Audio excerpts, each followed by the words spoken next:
This is the weather that makes me nervous. The anxious wait. It says it's going to be a certain amount of rain, but you actually never know.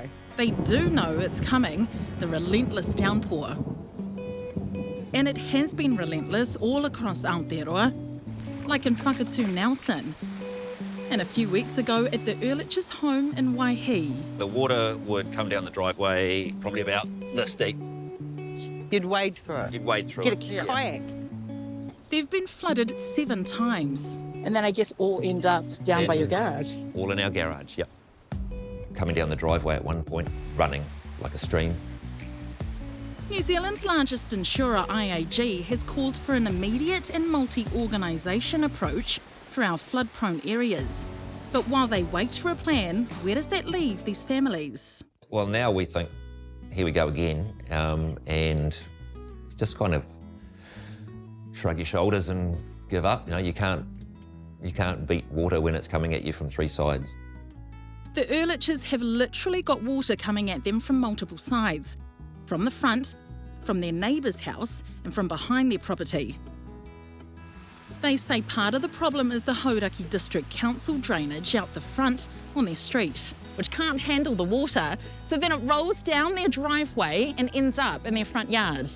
Their garage bears the brunt of it, and they do what they can. We have bought sandbags and sheets of plastic and tubes of silicone to try and seal up the garage. We try and pump it away, but there's only so much one pump can do. When it's really bad, we've tried getting a generator and another electric pump in and pumping it away with 2 pumps, but even that, it's not enough. It's flooded so many times here, they've learned many a lesson about keeping things high and dry. Some shelves that are steel, so it's all up off the ground. We've put in a big retention tank to help catch the water that falls on our roof so that doesn't get to the ground. That water was so powerful, it lifted the tank up out of the ground. The Ehrlichs say they've been trying to get council to help them with drainage since 2018, another major year of flooding. They say the council has sent people out to assess their property and plans for drainage were drawn up, but nothing ever comes of it. We had a visit from the mayor. He's been very good. From the service side of things and the actual actioning of getting anything done, I really feel like we've been let down. They've had to lean on their insurance company a lot. Every time we've been flooded, it's cost us at least $1,000 on insurance excess. Not to mention the mental toll. The Insurance Council understands the frustration and has this practical advice. If you have a flooding event, call your insurer first. Do it early. Take photos of anything you need to dispose of. Mark on the wall where the floodwaters come up to. Take extra care around electrical equipment and wiring. If you can, move your car to higher ground before any forecast weather event. Down south in Rangiora, I worry, how bad is it going to get? Carmel and her whānau only moved into their home this year and they've already flooded twice. The water will travel down our driveway towards the garage door and it gets really quite deep there. Her front lawn, a mini pond. I understand that there's so much happening around at the moment with flooding and in comparison ours could be considered minor. However, I feel that the council need to step up and be accountable for their side of it. She's talking about Waimakariri District Council, who handles the drainage out on the lane she lives down. Carmel says the flooding stems from the pipes that can't handle the water. Carmel asked the council for help after they flooded in February. I got a phone call maybe about 3 weeks later saying that they were looking into it but they were really behind.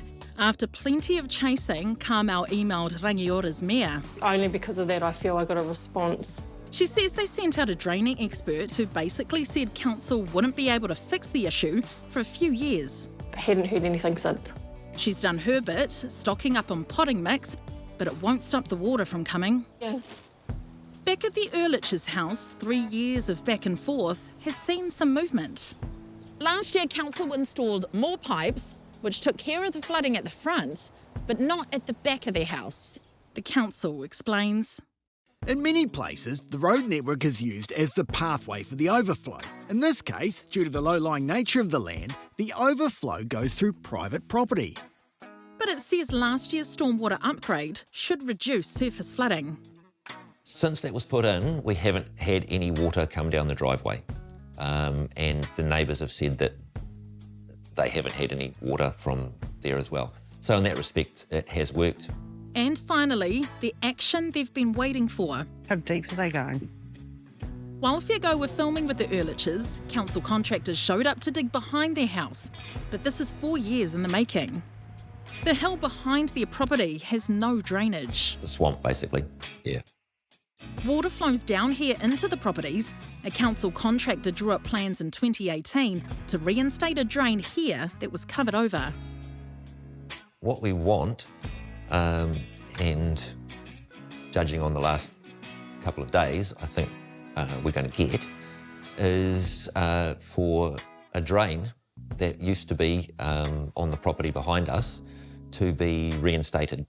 We see that as the ultimate fix for us to stop the water coming into our property. The council says it's not normally responsible for controlling that runoff. However, last week, Council, after getting the adjacent landowner's approval, installed a swale and drain. Time will tell if it really is the fix they've been waiting for. And for Carmel in Rangiora, the Waimakariri District Council says she's one of 1,300 flooding requests for it to investigate. But a result for Carmel. I had the Mayor of Rangiora and a town planner come along, and then they've agreed to have a surveyor come out in the next 2 or 3 weeks, and then hopefully they will have the drainage all sorted by Christmas time. That's awesome news. Yeah, we're so pleased. I had contacted a number of times and there was not really much of a response, so I'm so grateful to Fairgo for coming in. All these families want is peace of mind. I want to be able to go away in wintertime, and when I see on the weather forecast that we're going to get, we've got a rain warning or something, I want to be able to know, sweet, we're happy as.